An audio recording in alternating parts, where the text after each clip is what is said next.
ഇന്ന് വെളുപ്പിന് ദുബായിൽ അനുഭവപ്പെട്ടതുപോലെയോ അതിനപ്പുറമോ ഉള്ള കനത്ത മൂടൽമഞ്ഞെന്ന് പറയാവുന്ന സാഹചര്യം നാളെയും ഉണ്ടാകാം എന്ന് കണക്ക് കൂട്ടിക്കൊണ്ട് ദുബായ് പോലീസ് ദുബായിലെ റോഡുകളിൽ അതിസുരക്ഷാ സൗകര്യങ്ങൾ ഏർപ്പെടുത്തുകയാണ്. പെട്രോൾ സൗകര്യങ്ങൾ കൂട്ടുകയാണ്.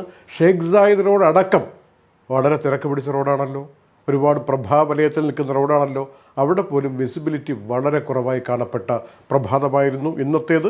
നാളെ അതിനേക്കാൾ രൂക്ഷമാകും. അതുപോലെ Emirates road, Muhammad bin Zayed road, Al Khail road, Dubai Al Ain road, ഇവിടങ്ങളിലൊക്കെ യാത്ര ചെയ്യുന്ന ആളുകൾ ഈ കനത്ത മൂടൽ മഞ്ഞിനെ ഒന്ന് ജാഗ്രതയോട് കാണണമെന്ന് പോലീസ് അഭ്യർത്ഥിച്ചിട്ടുണ്ട്. അപകടങ്ങൾ ഉണ്ടാവാതെ സൂക്ഷിക്കേണ്ടത് നമ്മുടെ ആവശ്യമാണ്. അതുപോലെ വാഹനങ്ങളുമായി ബന്ധപ്പെട്ട് ഇന്നും ദുബായിൽ ചിലയിടങ്ങളിലൊക്കെ ഈ വാഹനങ്ങൾ കൃത്യമായി പരിപാലിക്കാത്തത് കൊണ്ട് തന്നെ പെട്ടെന്നുള്ള പൊട്ടിത്തെറി, പുക ഉയരുന്ന സാഹചര്യം, തീ പിടിക്കുന്നത്, ഇതൊക്കെ കണ്ട് ഒരുപാട് ആളുകളുണ്ട്. ചിത്രങ്ങൾ അങ്ങോട്ടും ഇങ്ങോട്ടും സോഷ്യൽ മീഡിയയിൽ അയക്കുന്നുമുണ്ട്. അപ്പോൾ വാഹനങ്ങളുടെ മെയിൻ്റനൻസും ഇക്കാര്യത്തിൽ വളരെയധികം ശ്രദ്ധിക്കേണ്ടതാണെന്ന് സന്ദർഭവശാൽ ഓർമ്മിപ്പിക്കട്ടെ. ലോകത്തിലെ എല്ലാ കാര്യങ്ങൾക്കും മാതൃകയായിട്ട് ഇപ്പോൾ ദുബായ് മാറുകയാണല്ലോ. ഇതാ വരുന്നു 400 കോടി ദിർഹം ചെലവഴിച്ചുകൊണ്ട് ഇന്ന് വരെ ഈ മിഡിൽ ഈസ്റ്റ് പ്രദേശം കാണാത്ത വിധമുള്ള ഒരു പ്രത്യേക ടൂറിസം പദ്ധതി. അതിൻ്റെ പേര് അൽ ലയാൻ ഒയാസിസ് എന്നാണ്. ദുബായിൽ നിന്നൊരു 50 മിനിറ്റ് യാത്ര ചെയ്താൽ നമുക്ക് ഈ മർമൂം ഭാഗത്തൊക്കെ എത്തുന്നു എന്ന് പറയുന്ന ആ എക്സിറ്റിൻ്റെ അടുത്തായിട്ട് അതിവിശാലമായൊരിടത്താണ് ഇങ്ങനെ അൽ ലയാൻ ഒയാസിസ് രൂപം കൊള്ളുന്നത്. ഏറ്റവും വലിയ പ്രത്യേകത അവിടെ ഓപ്പൺ എയർ സിനിമാ തിയേറ്റർ ഉണ്ടാകും എന്നുള്ളതാണ്. പിന്നെ ക്യാമ്പിങ്ങിന് വേണ്ടി ഒരു 100 കാരവനെങ്കിലും താമസിക്കാൻ പറ്റിയ പരുവത്തിൽ ഒരുക്കും. 14 കിലോമീറ്റർ നടക്കാനും അതുപോലെ തന്നെ സൈക്ലിങ്ങിന് വേണ്ടിയുള്ള ട്രാക്കുകളും പ്രത്യേകിച്ചുണ്ടാവും. ക്യാമ്പിങ്ങിന് വേണ്ടി സൗകര്യമുണ്ടാവും. ഡെസേർട്ട് സഫാരിയുടെ ഒരു പുതിയ ഡയമെൻഷൻ കൊണ്ടുവരാൻ വേണ്ടിയുള്ള സജ്ജീകരണമുണ്ടാകും.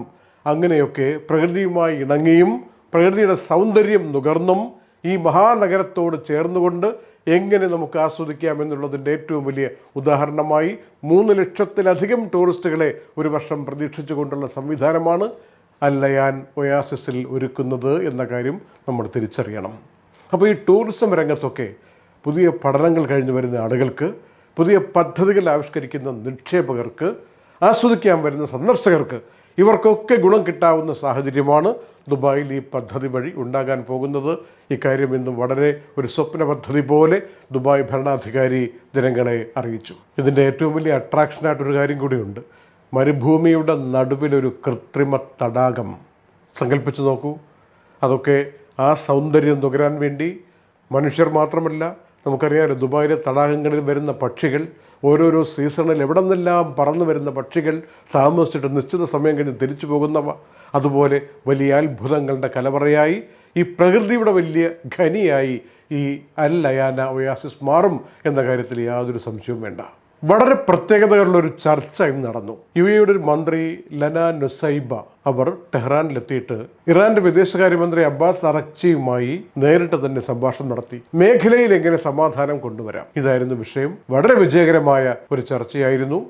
ഭരണാധികാരികളുടെ അന്വേഷണമെല്ലാം ഇറാനെ അറിയിച്ചു എന്നും റിപ്പോർട്ടുകളിൽ പറഞ്ഞിട്ടുണ്ട്. ഏതായാലും യുദ്ധ സാഹചര്യം ഒന്ന് അല്പം മയങ്ങിക്കിടപ്പാണിപ്പോൾ. കഴിഞ്ഞ ആഴ്ചയ്ക്ക് മുമ്പുണ്ടായിരുന്ന പോലുള്ളൊരു അടിയന്തര സാഹചര്യമില്ല. കപ്പലുകളും യുദ്ധസന്നാഹങ്ങളും കടലിൽ സജ്ജീകരിക്കപ്പെട്ടു എങ്കിലും ആ ഒരു ടെൻഷൻ നിറഞ്ഞ മുഹൂർത്തങ്ങളിലൂടെ അല്ല ഇപ്പോൾ കടന്നു പോകുന്നത് എന്നത് ആശ്വാസം നൽകുന്ന കാര്യമാണ്. അമേരിക്കയും ഇറാനും തമ്മിൽ വീണ്ടും സംഭാഷണം നടത്തി ഒരു ധാരണയിലെത്തും എന്ന ഘട്ടത്തിലേക്ക് ഇപ്പോൾ തിരിഞ്ഞിരിക്കുകയാണ്. ഇന്ത്യ പാകിസ്ഥാൻ T20 ക്രിക്കറ്റ് നടക്കുകയാണല്ലോ ഫെബ്രുവരി 15-ാം തീയതി കൊളംബോയിൽ. നമുക്കറിയാവുന്നൊരു കാര്യം, ഇപ്പോൾ UAE-യിൽ നിന്ന് കൊളംബോയിലേക്കുള്ള ടിക്കറ്റ് കിട്ടാനില്ലാത്ത സാഹചര്യം. അതുപോട്ടെ, ഇന്ത്യയിൽ നിന്ന് കൊളംബോയിലേക്ക് പോകണമെങ്കിൽ ഇന്നലെ വരെ കൊടുത്തതിനേക്കാൾ 3 ഇരട്ടി ഈ കളി കാണാനുള്ള സമയത്തേക്ക് 14-ാം തീയതി പോയി 16-ാം തീയതി തിരിച്ചു വരാൻ ഇന്ത്യൻ നഗരങ്ങളിൽ നിന്ന് കൊളംബോയിലേക്ക് പോകാൻ ടിക്കറ്റ് നിരക്ക് കൂടിയിരിക്കുന്നു എന്നാണ് റിപ്പോർട്ടുകൾ പറയുന്നത്.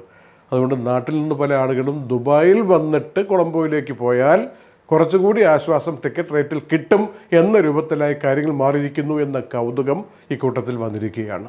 Night updates supported by Hashim hypermarket, Kalyan jewellers, Lulu, Partha signature, Areen bakers, e-lessons.net, explore education, Kisa flour mills, best express cargo, Fira foods, Dhanvantari Ayurveda, Alusood cargo, gold star rent car, Ayurmana Ayurveda, doctor Raseena ayurvedic clinic, Hein golden diamonds, choco world Abu Dhabi.